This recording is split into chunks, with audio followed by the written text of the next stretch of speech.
Bonjour mesdames et messieurs, bienvenue dans notre nouvelle séquence Success Story.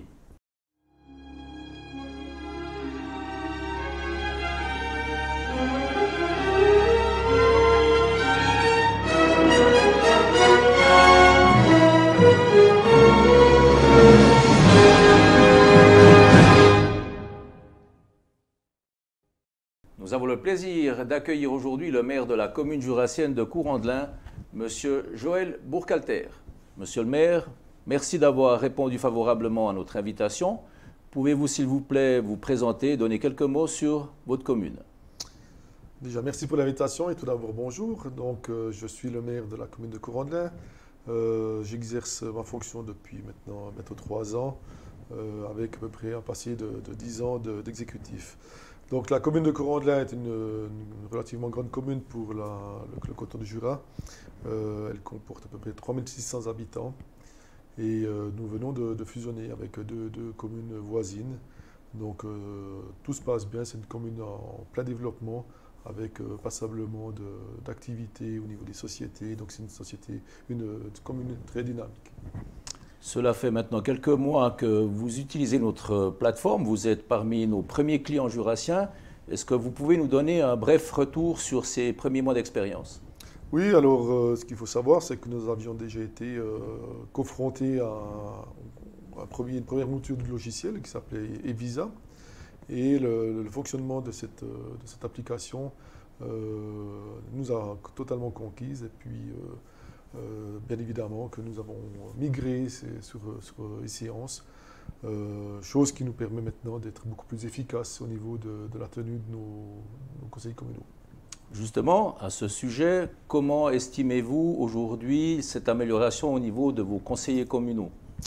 Alors, ce qu'il faut considérer, c'est surtout le gain de temps et la meilleure préparation que nous avons de nos séances. Il s'agit de faire en sorte que maintenant chaque conseiller prenne connaissance des documents et des dossiers qui sont mis à l'ordre du jour.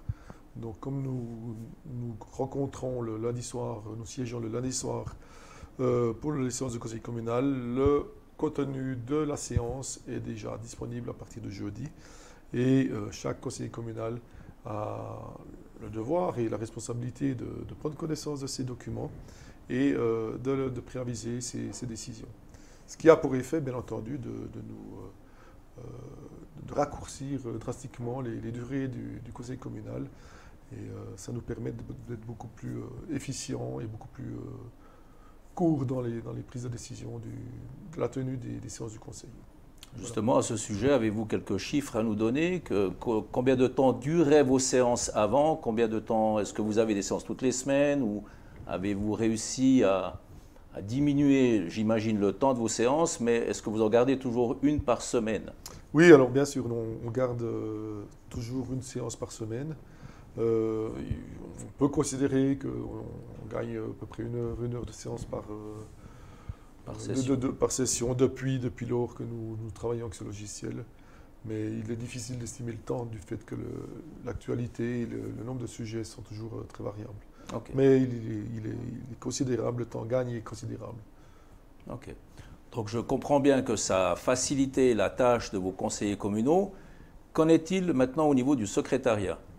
Alors cette partie-là était aussi un élément important dans notre choix de décision d'acquérir ce logiciel. Notre secrétariat a la possibilité de scanner et de mettre en ligne tous les documents liés à la séance. Et suite aux décisions qui sont prises durant la séance du conseil communal, il y a toute une chaîne de décisions qui s'opère d'une manière presque automatique. Et la rédaction du PV est immédiatement disponible dès quasiment la fin de la séance. Okay. Mais beaucoup de facilité après dans la gestion des dossiers et des sujets après les décisions du conseil.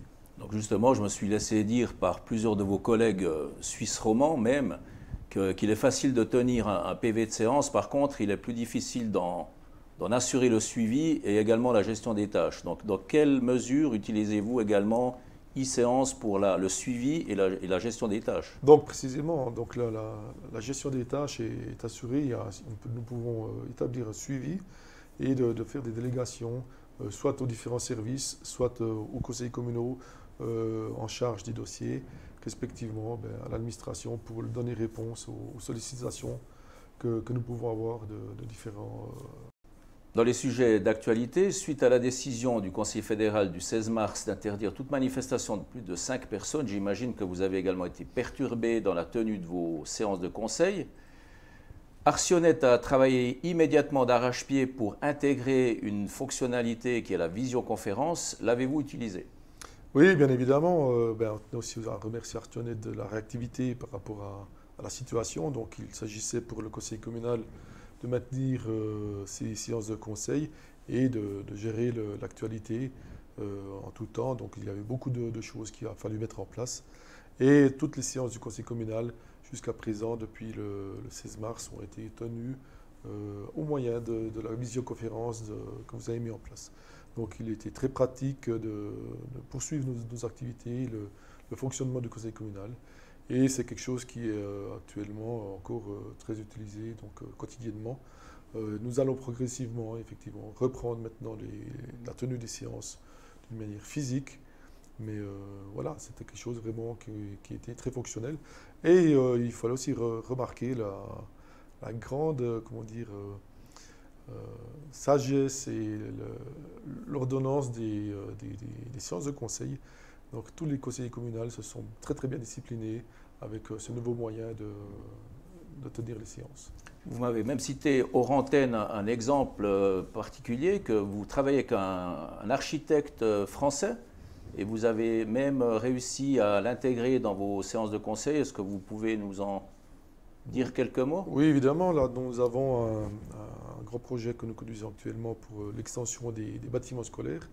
Nous avons fait un concours d'architectes et il s'avère que c'est un architecte qui vient de Paris. Et bien entendu que nous allons aussi utiliser cette solution de visioconférence pour éviter des allées et venues, des déplacements fastidieux souvent, en tout cas dans cette période encore un peu compliquée. Et là, nous allons aussi travailler avec cette application. Ok, donc il est évident que vous pouvez intégrer des personnes de manière tout à fait confidentielle dans le processus de visioconférence. Je tiens à préciser que ces serveurs sont également stockés en Suisse, donc ils permettent d'être compliant avec la loi sur la protection des données. Et c'est également un avantage que je tenais à relever. Merci d'avoir pris le temps pour cette interview, Monsieur Burkhalter. Nous vous souhaitons une bonne rentrée et plein succès dans la continuation de l'utilisation de notre application e-séance. De notre côté, nous vous donnons rendez-vous prochainement pour une prochaine vidéo de Success Story. À bientôt. Au revoir. Au revoir.